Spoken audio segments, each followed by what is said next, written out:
नानीको अगाडि रुन्न भन्दा पनि यसलाई हेरेर आत्तुरी लाग्छ। हस्पिटलमा पनि आत्तिन्छु, यस्तो लाग्यो नौ भन्ने रोग।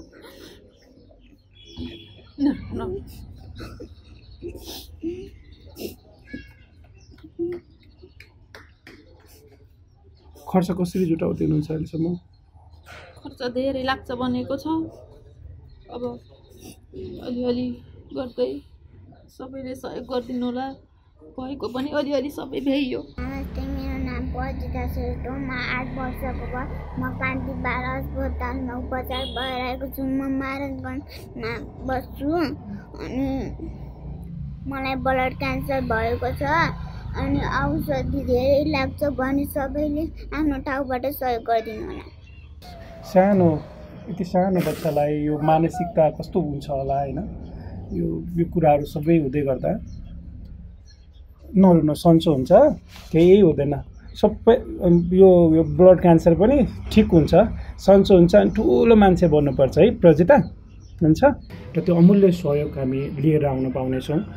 यो हजुर, यो पिपलाइन भन्ने हो। पिपलाइन, यहाँबाट चाहिँ औषधिहरू दिने। नमस्कार दर्शक महानुभावहरू, आज हामी अलिक भिन्दै परिवेशमा भिन्दै यो भिडियोसँगै हामी तपाईँमा उपस्थित भएका छौँ। कान्ति बाल हस्पिटल हुँदै त्यसको थोरै पछाडि एउटा घरसम्म आइपुगेका छौँ। कहिले दुःख सुख, कहिले रमाइला प्रसङ्गहरूसँग हामी यहाँहरूमा आज उपस्थित हुने गर्छौँ। आज एउटा छुट्टै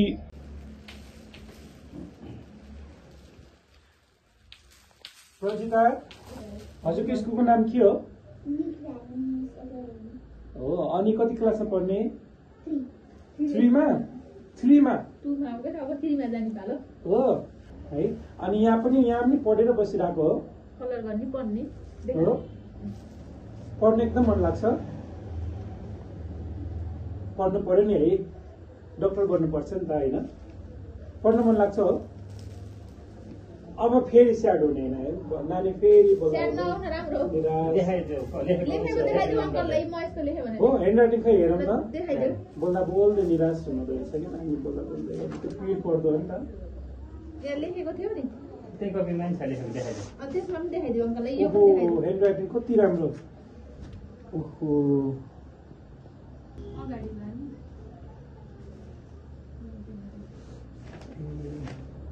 ल कस्तो राम्रो। अनि हजुरलाई ड्रइङ गरेर पनि मनपर्छ हो? ड्रइङ मनपर्छ। ए ल, यहाँ नानीले गरेको ड्रइङ रहेछ।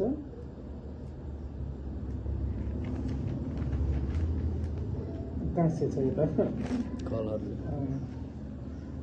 गर्न ड्रइङ गर्न मन पर्दैछ। साथीहरूले के भन्नुहुन्छ भिडियोमा? तपाईँलाई अब साथीले हेर्नुहुन्छ, साथीहरूले के भन्नुहुन्छ रजिता?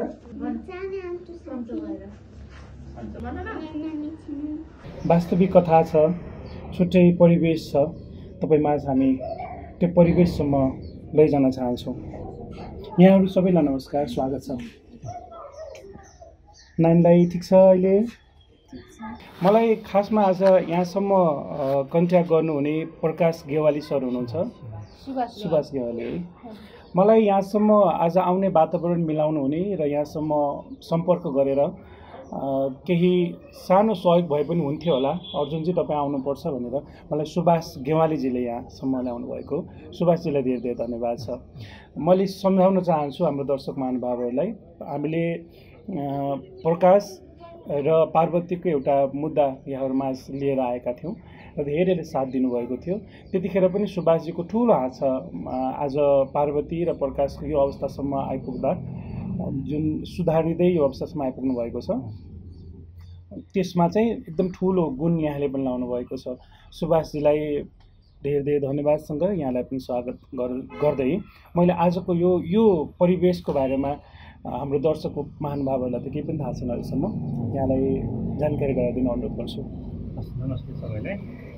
खास गरी नानी चाहिँ पछिल्लो 3 महिना यता चाहिँ ब्लड क्यान्सर भयो भन्ने खालको कुराकानी भइसकेपछि झन्डै 1 महिना जति चाहिँ हस्पिटलमै राखेर भर्ना गरेर उपचार गरिसकेपछि अहिले चाहिँ हामी कान्ति बाल हस्पिटलको नजिकै कोठा लिएर चाहिँ नानीलाई राखेका छौँ र नानीसँगै नानीको मम्मी पनि हुनुहुन्छ। स्वाभाविक हिसाबले क्यान्सर रोग लागिसकेपछि एउटा सामान्य मध्यमवर्गीय परिवारले ठेक्न र व्यवस्थापन गर्न गाह्रो हुँदो रहेछ। आर्थिक हिसाबले मध्यम परिवार भएको कारणले गर्दाखेरि उहाँहरूलाई थप उपचार जरुरी भइरहने र छोटो समयको उपचारले मात्रै नपुग्ने, करिब 5 वर्ष जति उपचार गर्नुपर्ने भन्ने खालको डाक्टरको चाहिँ सल्लाह सुझाव भइसकेपछि र उनलाई आवश्यकता अनुसार थप उपचारको लागि भारत लानुपर्ने पनि सरसल्लाह भइरहेको हिसाबले हामीले यो नानीको उपचारको लागि आर्थिक कारणले समस्या नहोस् भन्ने हिसाबले हामीले विभिन्न सामाजिक सञ्जाल मार्फत पनि क्याम्पेन चलाइरहेका छौँ र आज विशेषतः विभिन्न चाहिँ सामाजिक गतिविधिहरूमा चाहिँ सक्रिय रहिरहनु भएको र आपद विपदमा परिरहनु भएकोलाई सहयोग गरिरहनु भएको अर्जुनजीलाई मैले समन्वय गरेर हामीले एउटा भिडियो बनाएर दर्शक माझ लिएर गयौँ भने यसले थप हामीलाई चाहिँ सहज बनाउँछ भन्ने हिसाबले हामीले चाहिँ हजुरलाई सम्पर्क गरेका हौँ र आजको यो वार्तालाप बनायौँ। हामी सानो नानीको जीवन रक्षाका लागि, बचाइदिनका लागि, हाम्रो नानीलाई जिन्दगी प्रदान गरिदिनका लागि चाहिँ एउटा सहयोगको अपिल गर्दै यो भिडियो हामी बनाउँदैछौँ। तपाईँलाई छर्लङ्ग भइसकेपछि चाहिँ म नानीको मम्मीतर्फ जान चाहन्छु। हजुरको नाम? रञ्जना आर्याल। नानीको नाम? पर्जिता श्रेष्ठ। पर्जिता श्रेष्ठ। अहिले नानीसँग तपाईँ हुनुहुन्छ? हजुर, म छु। अनि तपाईँको पारिवारिक अवस्थाको बारेमा, नानीको बुवाको बारेमा केही भनिदिनुहोस्।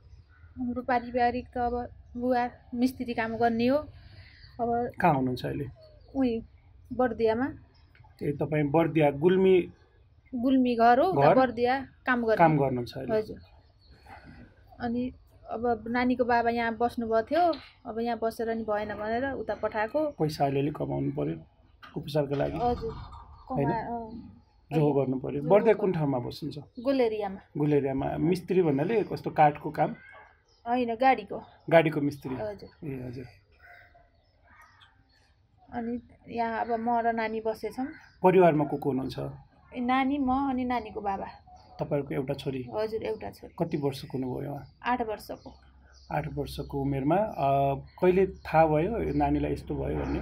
हामी माघको 9 गते आएको यहाँ, अनि 81 खुट्टा दुखो भनेर यहाँ ल्याएर गर्दाखेरि ब्लडमा क्यान्सर देखियो। अनि डक्टरले भन्यो उपचार बोन म्यारो गर्दै गरिरहन्छ, अनि धेरै पैसा खर्च लाग्छ, अनि 5 वर्षसम्म आइरहनु पर्छ। यहाँ 1 वर्ष 1.5 वर्ष जति 6 महिनादेखि 8 महिना भन्थ्यो, 1.5 वर्ष नि बस्न सक्नुपर्छ। ज्वरो आएपर उतिखेर लानुपर्छ हस्पिटलै, नाकखानबाट खुन आइसिकुन लैहाल्नु पर्यो, भर्ना गरिहाल्नु पर्यो भन्छ। त्यही भएर नजिकै बसेको, अनि धेरैले सहयोग गरिदिनु होला।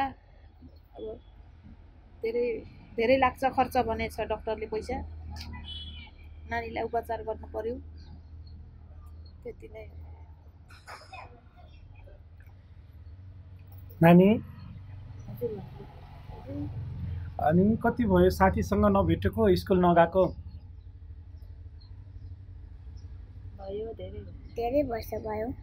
धेरै दिन भयो, महिना भयो है। स्कुल जान मन लागेको छ? साथीहरूसँग भेट्न मन लागेको छ? छैन? के मन लागेको छ हजुरलाई? सन्चो हुन मन लागेको हो? नानीको कपालहरू पनि कति यो झरेको कि? झरेको। नानीको कपाल कोर्दा पहिला बान्थ्यो, कोर्दा यसरी आफै आयो अनि झर्यो। यो पुरै झर्यो अझै। एकछिन खाली राख्दैन? मिल्छ? मिल्छ। अनि के अरे टाउको दुख्छ पनि कि कपाल यत्तिकै झर्छ? के हुन्छ? दुख्दैन टाउको। अनि ज्यान चाहिँ दुख्छ? दुख्दैन ज्यान पनि। कहाँ चाहिँ दुख्छ हजुरलाई? गाह्रो हुन्छ? भएको छैन? हजुरको त्यसमा के औषधि हाल्नको लागि ठाउँ बनाएको रहेछ है? अनि त्यहाँबाट औषधि हाल्दा चाहिँ दुख्छ? दुख्दैन? हजुर एकदमै ब्रेभ हिम्मतवाला हुनुहुन्छ होइन, त्यही भएर नदेखेको। ठुलो भएर के भन्ने रे? के भन्ने रे? डक्टर भन्ने। अनि त्यसको लागि चाहिँ के गर्नुपर्छ? धेरै पढ्नुपर्छ हो, अनि सन्चो पनि हुनुपर्छ होइन। के भन्नुहुन्छ तपाईँले हेर्ने दर्शकहरूलाई? तपाईँहरूलाई अहिले संसारभरिबाट दर्शकहरूले हेर्दै हुनुहुन्छ होइन, अनि तपाईँलाई माया गर्ने बुबा आमा दाजुभाइ दिदीबहिनीहरू हुनुहुन्छ होइन, विशेष गरी आमा बुवाहरू हुनुहुन्छ, देश विदेशबाट हेर्दै हुनुहुन्छ, यति राम्रो मान्छेलाई अहिले केही समय गाह्रो भएको रहेछ होइन, सधैँ त हुँदैन, पछि त सन्चो हुन्छ। यतिखेर चाहिँ तपाईँलाई के भन्नुहुन्छ, तपाईँलाई कस्तो भएको छ, के भइदिए हुन्थ्यो जस्तो लाग्छ?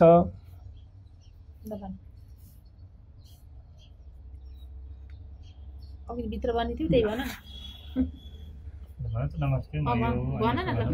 मेरो नाम यो हो। मलाई नमस्ते, मेरो नाम प्रजिता श्रेष्ठ। म 8 वर्षको भयो। म कान्ति बाल अस्पतालमा उपचार भइरहेको छु। म महाराजगञ्जमा बस्छु अनि मलाई ब्लड क्यान्सर भएको छ अनि औषधि धेरै लाग्छ भने सबैले आफ्नो ठाउँबाट सहयोग गरिदिनु होला।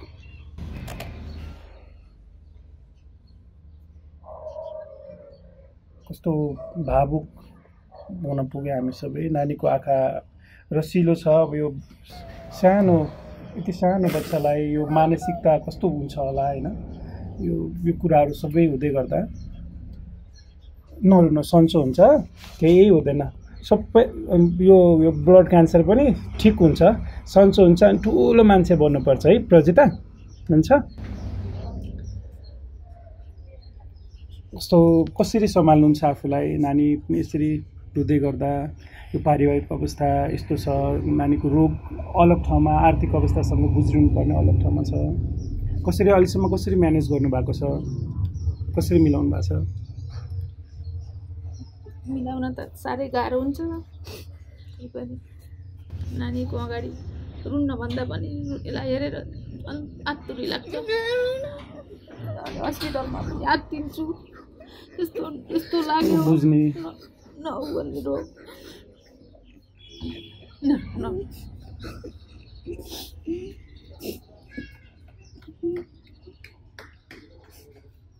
खर्च कसरी जुटाउँदै हुनुहुन्छ अहिलेसम्म? खर्च धेरै लाग्छ भनेको छ। अब अलिअलि गर्दै सबैले सहयोग गरिदिनु होला। भएको पनि अलिअलि सबै भ्याइयो, हामीसँग भएको पनि केही छैन। केही अभियानहरू चलेको छ अहिले सहयोगको लागि? चलेछ, दाइले चलाउनु भयो, त्यहाँबाट केही भएको छ अहिलेसम्म? अलिअलि आइरहेछ। दाइ भने उहाँ सुभाष दाइ? हजुर, अलिअलि आइरहेछ। कति जति खर्च लाग्छ यो रोगसँग फाइनली? इन्डिया लिएर जाँदाखेरि चाहिँ 20 लाख रुपियाँ आइसीको कुराकानी भइरहेको छ। अब अहिले त हामीलाई चाहिँ एकजना पहिलो चाहिँ क्यान्सर रोगबाट ग्रसित हुनुभएकोले हामीलाई सल्लाह दिँदाखेरि चाहिँ नेपालमा भन्दा पनि 1 लाख चाहिँ इन्डिया लिएर जानु पाए हुन्थ्यो भन्ने खालको चाहिँ सल्लाह दिइरहनु भएको छ। हामीले त्यो खालको विषयमा पनि विचार गरिरहेका छौँ। खास गरी समस्या चाहिँ कस्तो हुँदो रहेछ भने यो सर्ट टाइम भएको भए अब एउटा चाहिँ कहीँबाट म्यानेज गरेर लिएर आउँ भन्ने हुन्थ्यो, तर लङ टाइम उपचार गरिरहनु पर्ने कारण र तपाईँको दैनिकी चाहिँ अन्य खर्चहरू पनि व्यवस्थापन गर्नुपर्ने कारणले गर्दा समस्या हुँदो रहेछ। यसो सुन्दाखेरि 10-12 लाख रुपियाँ भन्दाखेरि चाहिँ ठुलो सुनिँदैन, तर त्यो 10-12 लाख रुपियाँ ठ्याक्कै देखिने गरी 10-12 लाख हुन्छ, तर नदेखिने गरी चाहिँ खर्च धेरै नै हुँदो रहेछ। जस्तो नानीलाई खुवाउँदाखेरि पनि के खाने के नखाने भन्ने खालको कुराकानीहरू छ, त्यसलाई पनि व्यवस्थापन गर्नु पर्यो। र सँगै फेरि यो एकैचोटि सन्चो हुने रोग भएन है, बिस्तारै गर्दै। अब डक्टरको चाहिँ अनुसार करिब 5 वर्ष जति चाहिँ प्रत्यक्ष त डक्टरको निगरानीमा बस्नुपर्ने भन्ने खालको देखिन्छ। त्यो गर्दाखेरि चाहिँ अब यातायातको हिसाबले चाहिँ हिँड्न जानु पऱ्यो भने यातायात खर्चका कुराहरू, अब औषधिका कुराहरूदेखि लिएर गरी अब कोठा खोजेर बस्दाखेरि कोठा भाडा तिर्नेदेखि लिएर गरी सबै चिजहरू व्यवस्थापन गर्न नदेखिने खर्चहरू पनि ठुलो चाहिँ हुने रहेछ। त्यसो गर्दाखेरि हामीले पछिल्लो चाहिँ 4 दिन यता केही सोसल क्याम्पेनिङ चलाइरहेका छौँ र त्यसबाट पनि केही रकम उठिरहेको छ। अब विदेश हुनुभएकोहरूलाई अलिक सजिलो पनि देखिन्छ, अथवा उहाँहरूले सर्ट टाइममा कुनै समयमा चाहिँ सहयोग गर्दा अलिक धेरै अमाउन्ट, तर नेपालमा बस्नेहरू चाहिँ अब धेरै टाइममा धेरै ठाउँमा सहयोग गरिरहनु पर्ने कारणले गर्दाखेरि एकैजनालाई धेरै सहयोग गर्दा पनि गाह्रो छ। त्यही भएर हामीले चाहिँ यो अभियान पनि कसरी सञ्चालन गरिरहेका छौँ भन्दा पनि अब एकजना दुईजना थोरै मान्छेले भन्दा पनि धेरै मान्छेले थोरै रकमबाट गर्दाखेरि पनि अलिक सजिलो हुन्छ भन्ने हिसाबले हामीले सबै माझ पुग्नलाई त्यो खालको वातावरण बनाइरहेका छौँ। हामी अहिले पछिल्लो समय 4-5 जना चाहिँ अलि इनिसिएसन लिएर लागिरहेका छौँ र चाहिँ अब हामी सोसियल मिडिया, अब केही अनलाइन मिडिया न्युजहरूबाट लागिरहँदाखेरि केही सहयोग चाहिँ मिलिरहेको छ, तर यो सहयोगले मात्रै पर्याप्त हुने अवस्था चाहिँ छैन। गुल्मी कुन ठाउँमा घर हजुरको? खर्ज्याङ। खर्ज्याङ। गुल्मी खर्ज्याङ घर। अहिले चाहिँ तपाईँहरू पनि बढ्दै बस्दै हुनुहुन्थ्यो हजुर उसको के अरे कामको हिसाबले गर्दा हजुर कमाउने उहाँ मात्रै हुनुहुन्छ हजुर अनि को हुनुहुन्छ परिवारमा अरू ए नानी म उहाँ मात्रै अनि बुवामा बुवामा गुल्मी हुनुहुन्छ कहाँ छ हजुरको घाउ पनि छ है देखाइदिनु न शरीरमा यहाँ।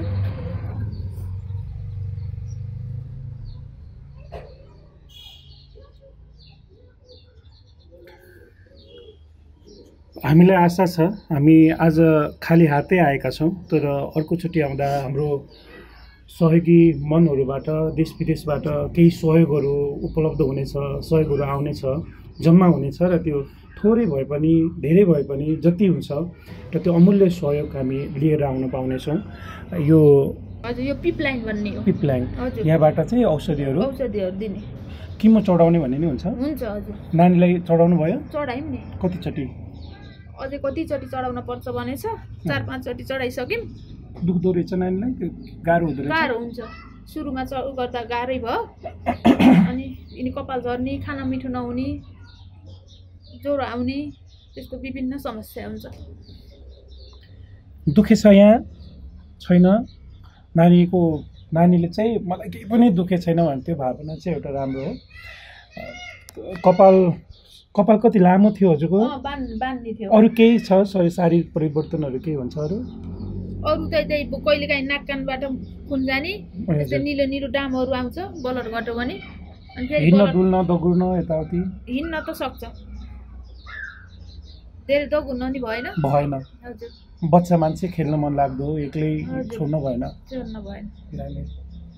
अहिले कति दिनमा जानुपर्छ अस्पताल लगभग दिनकै जस्तो हुनपर्छ लगातार 4 दिन गयौँ हजुर आज पनि त्यो चाउडा सुई हुन्छ त्यो लाएर आएको अनि फेरि एक दिन पछि बोलाएर चारवटा सुई चाहिँ यहीँबाट लाउने हो हजुर यहाँबाट यस्तो बाटो दिन्छ हजुरको यसबाट पनि दिन्छ अनि यो हप्तामा ड्रेसिङ गर्नुपर्छ सफा गर्नुपर्छ मान्छेलाई रोगले कस्तो अवस्थामा पुर्याउँछ यति सानो मान्छेलाई यस्तो ज्ञानी फेरि धेरै बुझ्ने नानी एकदम धेरै बुझ्ने होइन यस्तो अवस्थामा यति सानो उमेरमा अब यस्तै सुई लगाइरहनु पर्दो रहेछ कति गाह्रो होइन तर सन्चो हुन्छ भन्ने हामी त्यो कामना गर्छौँ चाँडै सन्चो होस् नानीलाई र देखिहाल्नुभयो दर्शक महानुभावहरू हामीसँग केही रिपोर्टहरू केही छ तपाईँसँग अहिले यहाँ घरमा दबाईहरूको छ ल्याउनुहोस् न है यो चाहिँ इन्डियाको हजुर इन्डियामा पनि लगिसक्नु भयो कि रिपोर्ट मात्रै आएको गरेपछि इन्डिया पठाउनु रहेछ हजुर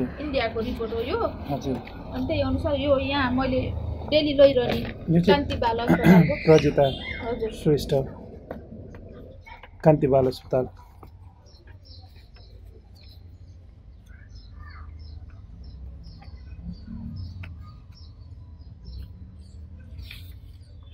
हजुर नानीको नाम चाहिँ प्रजिता श्रेष्ठ होइन हजुर आचार्य अर्याल बाबा चाहिँ श्रेष्ठ बाबाको नाम के हो नानीको प्रकाश श्रेष्ठ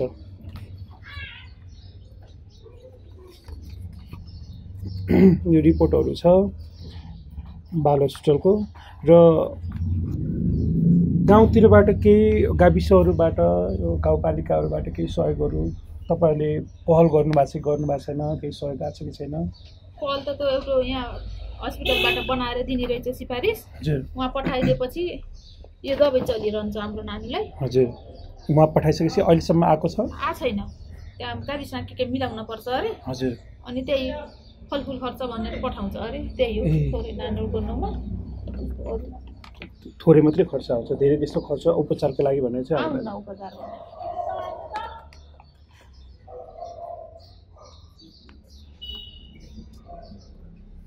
यो दुःख देखाइरहँदा कतिलाई होइन अब कस्तो दुःख देखाएको भन्ने पनि हुनसक्छ तर मान्छेको जीवनभन्दा ठुलो अरू केही पनि होइन जब हामी सबै कुराबाट हार्दै जान्छौँ त्यसपछि हामीलाई कति कुराहरू लुकाउन पनि गाह्रो हुन्छ होइन त्यो कुराहरू देखाउँछु भनेर देखाउने होइन तर ती पीडाहरू बाहिर निस्किँदै गर्दा बाँच्ने आश बढ्दै जान्छ तपाईँहरूको साथ धेरैजना हुनुहुन्छ जसले साथ दिन चाहनुहुन्छ सहयोग गर्न चाहनु सहयोग महानुभावहरू पनि हुनुहुन्छ र कतिपयहरू फेरि सहयोग नगर्ने उहाँहरू चाहिँ सहयोग कहिले पनि गर्नुहुन्न, तर उहाँहरूले चाहिँ त्यस्तो खालको कमेन्ट पनि गर्नुहुन्छ।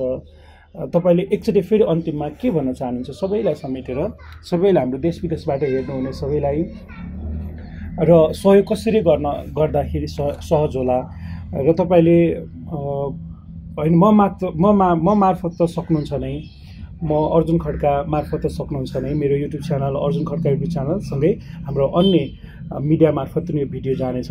तपाईँलाई हामीले फोन नम्बर अकाउन्ट नम्बर पनि तपाईँलाई प्रदान गर्नेछौँ। सहयोगका लागि सम्पर्क नम्बर मेरो 9849664562 छ, त्यो नम्बर पनि राख्नेछौँ। र तपाईँलाई अन्य रूपमा व्यक्तिगत पर्सनल तपाईँलाई नै हेल्प गर्नको लागि चाहिँ कसरी सहयोग गर्न सकिन्छ? सबैजनाले सहयोग गरिदिनु होला। अब धेरै खर्च लाग्ने भयो, अब यस्तो रोग लाग्यो, यो हजुरहरूलाई रिपोर्ट पनि देखाएँ। सहयोग गर्दा गर्दै धेरै हुने हो। धेरैजनाले विदेशमा नेपालमा बस्ने सबैले, दाजुभाइ दिदीबहिनी सबैले सहयोग गर्नु होला नानीको उपचारको लागि। अब थोरैले नहुने भयो, धेरै लाग्ने भयो, त्यही भएर सबैजनाले सहयोग गरिदिनु। सहयोग कसरी गर्ने हजुरलाई कुन माध्यमबाट गर्दा ठिक होला? तपाईँको फोन नम्बर या अकाउन्ट मेरो नम्बर? क्युआर एकाउन्ट नम्बर दिनु, त्यसैमा हामी उहाँको व्यक्तिगत अकाउन्ट नम्बर पनि राख्छौँ, र तपाईँलाई एउटा व्यक्तिगत रूपमा पर्सनली कन्ट्याक्ट गरेर सहयोग गर्नको लागि उहाँको नम्बर पनि हामी डिस्क्रिप्सनमा तपाईँलाई राख्नेछौँ। र अर्को कुरा चाहिँ एउटा अभियानको रूपमा तपाईँ सहयोग गर्न चाहनुहुन्छ भने हामीले फेरि पनि यसरी नै नानीलाई घरमै आएर या हस्पिटलमा आएर भेटेर तपाईँको सहयोग, तपाईँको नामसहित प्रत्यक्ष रूपमा हस्तान्तरण गर्नेछौँ। किनकि बाहिर हुनुहुन्छ, धेरैलाई त्यो सहयोग सम्बन्धित व्यक्तिसम्म पुग्यो पुगेन भन्ने कुरा पनि हुन्छ होइन। हामीले पठाएको सहयोग जस्ताको तस्तै पुगेन भन्ने कुरा पनि हुन्छ। त्यसैले त्यो सहयोग हामी त्यसरी पनि प्रदान गरौँला र नानीको शीघ्र स्वास्थ्य लाभको हामी कामना गर्छौँ। सम्पूर्ण दर्शक महानुभावहरूलाई फेरि पनि म हात जोडेर विनम्र निवेदन गर्न चाहन्छु। यो सानो भर्खर मात्र एउटा कोपिला भर्खर फुल्दै गरेको, म केही छिन बस्दा पनि यति धेरै प्यारो भइसक्यो क्या नानीको बोल्ने एउटा शैली, संस्कार होइन। यति सानो उमेरमा पनि यति धेरै बुझ्ने, उनी आफू रोएर पनि मम्मीलाई रुनु हुँदैन भनेर सान्त्वना दिइरहेको देख्दा एकदम मन एकदमै चिरियो। यो दृश्यले गर्दा म चाहन्छु हाम्रो नानीको डक्टर बन्ने सपना पुरा होस् र चाँडै यो रोगबाट मुक्त भएर एउटा उज्यालो जिन्दगी बाँचेको हामी हेर्न चाहन्छौँ भन्दै यहाँहरू सबैलाई फेरि पनि विनम्र अनुरोध गर्दै सहयोगका लागि अपिल गर्दै आजको भिडियोबाट बिदा चाहन्छौँ। धन्यवाद, नमस्ते।